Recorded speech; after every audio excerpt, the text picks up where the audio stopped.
Hello, I'm Tim Shriver, and I'm very proud to represent the board and the leadership of the Special Olympics International Movement, but most proud to be a part of the athlete and volunteer and family community around the world that creates the Special Olympics movement every day for millions and millions of people with intellectual challenges, for their families, and for the rest of the world as an example, as a model, as a clarion call to a more inclusive future. I want to extend to Prime Minister, to the Honorable Scott Morrison, to the West Australian Premier, the Honorable Mark McGowan, and to the whole of the Australian and all of the state governments, to the corporate entities, to the philanthropies, to the broader community in Australia, my personal welcome, my personal invitation, my personal excitement about the possibility of Special Olympics Asia Pacific and Special Olympics Australia joining together to bid to host the largest humanitarian event in the world in 2027,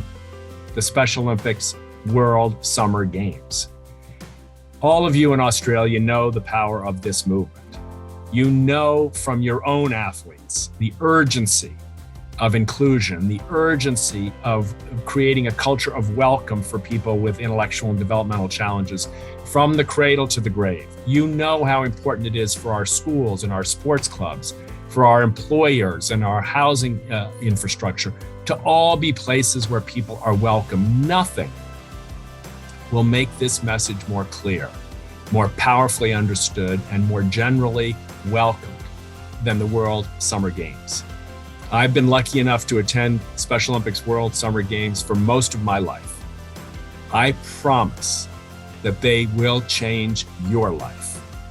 There is nothing like bringing the world together through the voices of its most humble citizens. There is nothing like the joy of sport to transform perceptions of fear and prejudice and discrimination. There is nothing like the athlete who gives her or his all to the race, and regardless of all the odds, perseveres in the face of everything to do his or her best and stand at the finish line and on the medal stand, preparing to be decorated with gold or silver or bronze, or participation, brave regardless of the outcome. This is a movement urgently needed today, in a time of division, a time of tension, in a time where inequalities and inequities around the world have been more powerfully revealed and more urgently challenged. This is a chance for the Southern Hemisphere to host its first Special Olympics World Summer Games, and for Australia to lead us into the future. Welcome to this bid, and welcome to the community of those committed to an inclusion revolution. Thank you.